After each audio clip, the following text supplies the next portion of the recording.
have you back. And now the rest of the news. Climate change refers to long-term changes in the Earth's temperature and weather patterns, largely caused by human activities such as burning fossil fuels and deforestation.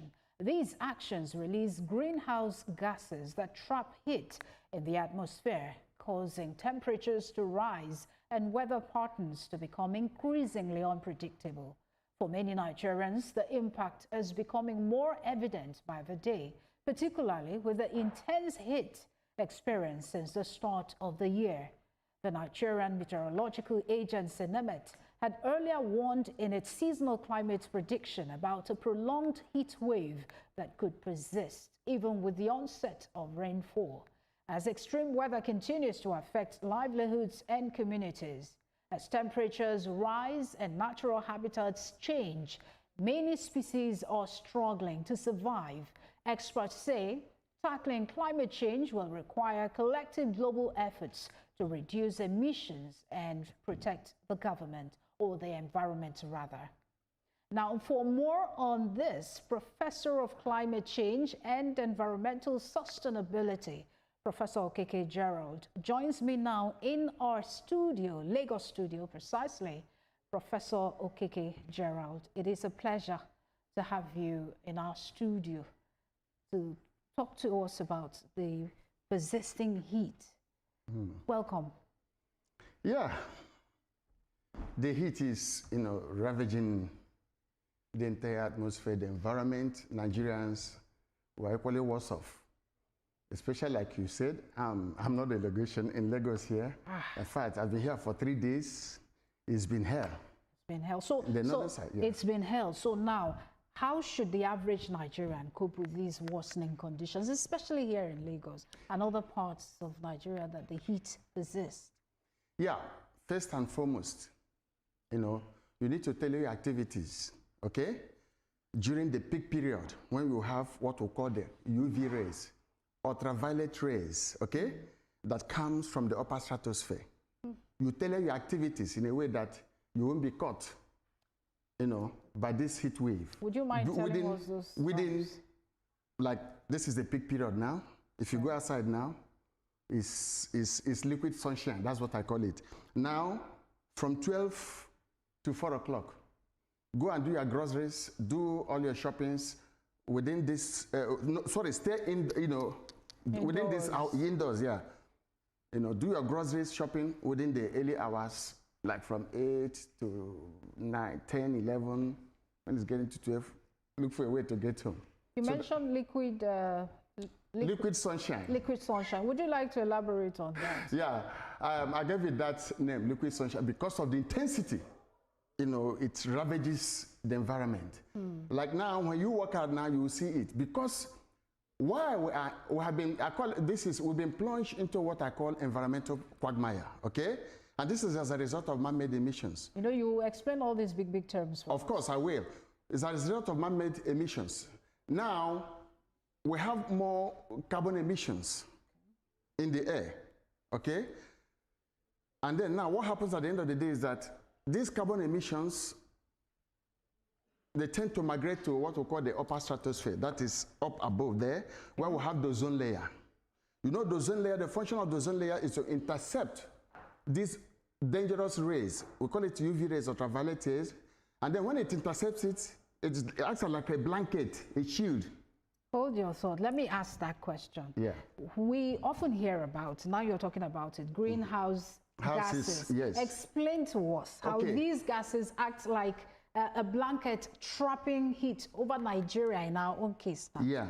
The greenhouse gases, you have the methane, the butane, the carbon dioxide, the hydrochlorofluorocarbons, the pexofluorocarbons, the bromides. There are many of them. So when they come together, they form what we call allied gases. What simple term? Trap. Yeah. What simple term can we use to describe all these gases you're talking about? That's why the simple terminology there, we call them the greenhouse gases, because they affect us. For the market woman who is always outside, yes. How would she understand this? Yeah, because these gases are bad. We call them bad gases. That's what I want to Okay, bad gases. They are bad. So, and it's because we are producing it in quantum, here in quantity, okay? So it has taken over the environment. Are you with me? And now we have less number of trees. Now, the best way for us to fight this is by planting more trees. Now, when we have more trees now around us, it will help us to do the process of, we call it sequestration, process of attracting. It will sequester more carbon emissions that is hanging loosely in the air. And now when it sequesters it, okay, then the trees will release fresh oxygen for us. Because remember, we have a kind of symbiotic relationship, a kind of marriage of alliance between man and plants, which we have betrayed. That is why we are receiving real baptism of fire from the upper stratosphere because of this sunshine. Are you with me? So we need to plant more trees now, okay? Before we used to say if you cut three, if you cut one tree, you plant one. Am I right? That used to be the old balance. But now if you cut one, plant what? Five. The certification is encroaching. In the northern region, that's why one of the reasons you have spiral meningitis. The northern region, the heat there is extensive. Are you with me? So we need to plant more trees to help us sequester these carbon emissions hanging loosely in the air, nowhere to go. Because what they're doing, they're in the process of causing damage to the ozone layer. The ozone layer now is overwhelmed. And because of this ozone layer being overwhelmed, because ozone layer attracts all these bad gases, okay? The greenhouse gases. Yes. So now that we have apertures, okay? So the ultraviolet rays, those bad rays from the upper stratosphere will now hit us through those openings directly on planet Earth. And that is why everybody is crying. Perspiration is on the increase. You drink water, you gulp water, unless you are privileged to be in an air-conditioned environment and what have you. When you go outside, it's real hell. And we need to start doing something humanly possible to ameliorate these deplorable conditions we plunge into. Second to man-made emissions. We need to, all this deforestation, we cut trees with reckless abandon. It is causing us pains. Plant more trees to help us in sequestering carbon emissions and giving us fresh oxygen. Because the marriage of alliance being betrayed by man is this. You know, the trees, they give off excess byproduct. They don't need oxygen. But we as humans, we need oxygen. Get what I'm saying?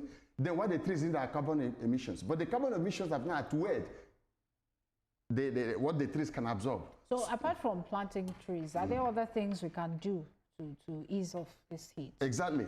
You don't trek long distance during, if you are going anywhere, don't trek long distance, okay? You can use you can enter the bus or whatever, keke, whatever, okay? Try to shield yourself, or you can make use of your umbrella if you have, okay? That is it. But make sure you're always flushing a bottle of water. You need to take water.